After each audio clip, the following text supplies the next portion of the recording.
ধ্বংসস্তূপের নিচে পড়ে আছে শত শত প্রাণ। কাবুলের ৯ নম্বর ডিস্ট্রিক্টের ওমর অ্যাডিকশন ট্রিটমেন্ট হাসপাতালে সোমবার রাত ৯টায় নেমে আসে এই বিভীষিকা। তালেবান সরকারের দাবি, পাকিস্তানি যুদ্ধবিমান থেকে চালানো হামলায় ২,০০০ শয্যার এই হাসপাতালটির বড় অংশই ধূলিসাৎ হয়ে গেছে।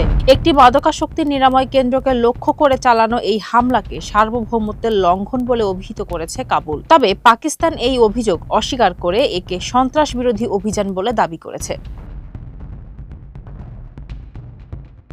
নিরাময় কেন্দ্র চিকিৎসাধীন মাদকাসক্তের উপর এই হামলায় এখন পর্যন্ত ৪০০ জনের মৃত্যু এবং ২৫০ জন আহত হওয়ার খবর নিশ্চিত করেছে আফগান কর্তৃপক্ষ।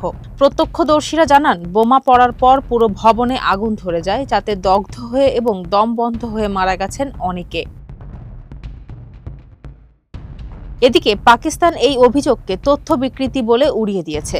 ইসলামাবাদের দাবি, তারা কেবল সন্ত্রাসী আস্তানা এবং গোলা বারুদের গুদাম লক্ষ্য করে নির্ভুল হামলা চালিয়েছে। তবে কাবুল এই ঘটনাকে সরাসরি বেসামরিক নাগরিকের উপর গণহত্যা হিসেবে আখ্যা দিয়ে পাল্টা হুঁশিয়ারি দিয়েছে। দুই প্রতিবেশীর এই সংঘাত এখন দক্ষিণ এশিয়ায় চরম উত্তেজনা সৃষ্টি করেছে।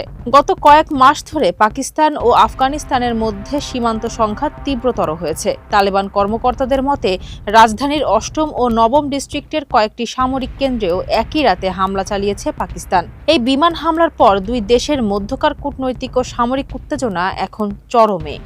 ফারজানা হাসিন, মানবকণ্ঠ।